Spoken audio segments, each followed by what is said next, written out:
Most gardeners slow their tomatoes down without realizing it. They baby seedlings in small containers too long, plant shallow, water lightly and frequently, and then wonder why growth stalls for 3 weeks after transplant. Tomatoes don't struggle because they're delicate. They struggle because we don't set up the root zone and nutrient flow correctly from day one.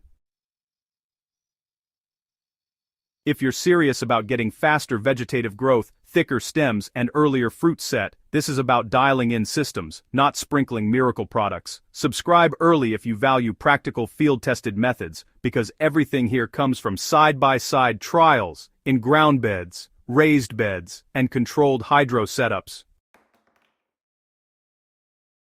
You need to build a root system before you chase top growth. The biggest mistake I see is focusing on foliage too early. Nitrogen-heavy feeding right after transplant might green them up, but if the root system isn't established, that top growth becomes weak and unstable.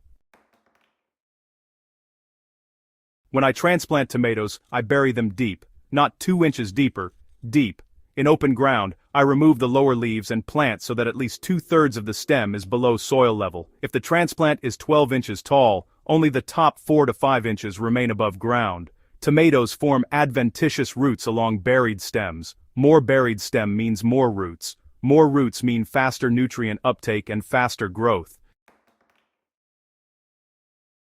In raised beds, I dig a trench about 6 to 8 inches deep and lay the plant slightly sideways if needed, covering the stem fully except for the top cluster of leaves. Within 10 days, the plant is visibly thicker at the base. In hydroponic systems, you can't bury stems the same way, but you can transplant into larger net pots earlier and encourage aggressive root mass before pushing vegetative growth.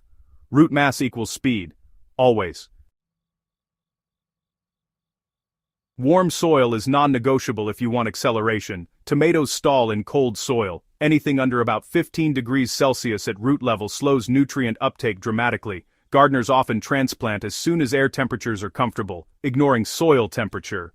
In my outdoor beds, I pre-warm soil 2 weeks before transplant by covering planting areas with black plastic or heavy landscape fabric. This can raise soil temperature by several degrees, which makes a real difference. In raised beds, warming happens faster naturally, but I still check soil temperature with a probe.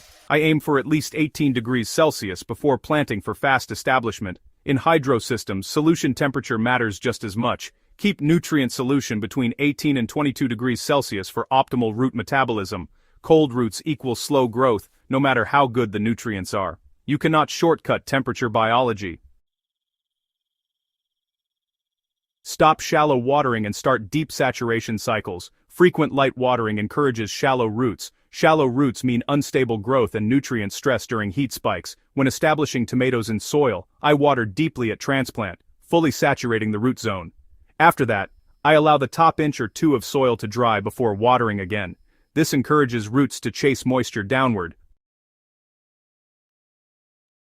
In open beds, that often means watering every 4 to 6 days depending on climate. In raised beds, it might be every 3 to 5 days due to faster drainage, but the key is depth. Each watering should penetrate at least 8 to 12 inches. I've tested this against daily, light irrigation. The deep-cycled plants consistently develop thicker stems and faster upward growth within 3 weeks. Hydroponics operates differently, but the principle remains. Roots need oxygen cycles. Continuous oversaturation without proper aeration slows growth. In media systems like Coco Coir, allow slight dryback between irrigations to increase oxygen availability at the root zone.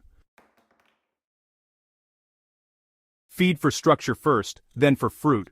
Early growth is about nitrogen, yes, but balanced nitrogen. Too much soluble nitrogen too fast leads to lush but weak growth. In soil systems, I rely on compost-rich beds, supplemented with a balanced organic amendment roughly around a 4-4-4 ratio at transplant, applied at about 1 cup per plant and lightly worked into the surrounding soil.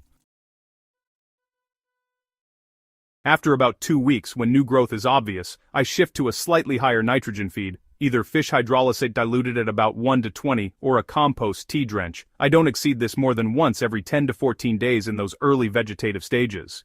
In hydro systems, maintaining EC in a moderate range during vegetative growth prevents nutrient burn while still sustaining speed. For young plants, I stay conservative before ramping up as the root mass expands. Fast growth doesn't mean force feeding. It means, steady, available nutrition without shock. Airflow and pruning, honestly, determine whether growth is efficient. Crowded plants grow slower. That might sound a bit counterintuitive, but excessive foliage reduces airflow and redirects energy inefficiently. For indeterminate tomatoes, I remove early suckers once the plant establishes. Not all of them, but I maintain 1 or 2 strong leaders. This concentrates energy upward instead of into unnecessary side growth. In raised beds where spacing is tight, I plant no closer than 18 to 24 inches apart. Closer spacing slows individual growth even if the total yield per square foot increases just a bit. If your goal is speed and early harvest, well, give them room. I also remove lower leaves once the plant reaches about 18 inches tall. This improves airflow and reduces soil-borne disease pressure, which, indirectly keeps growth uninterrupted. Support systems accelerate vertical growth. A well-supported plant grows faster because it doesn't waste energy correcting itself. I stake or trellis immediately at transplant. Waiting until plants are large creates stress and root disturbance. In my trials, tomatoes trained vertically on sturdy supports consistently outpace unsupported plants in both height and early flowering. In hydro setups, proper vertical trellising is even more critical because growth can be extremely rapid under ideal nutrient and temperature conditions. Don't ignore micronutrients if you want speed. Macronutrients get the attention, but deficiencies in magnesium or calcium can quietly slow development. If I see pale leaves with green veins early in the season, I correct magnesium with a diluted Epsom salt solution, roughly 1 tablespoon per gallon of water as a soil drench. For calcium support in acidic soils, I ensure adequate calcium through gypsum or balanced amendments rather than relying only on foliar sprays. In hydro systems, maintaining stable calcium levels in solution is essential to avoid blossom end rot later, but it also impacts early structural growth. Small imbalances compound into slower plants.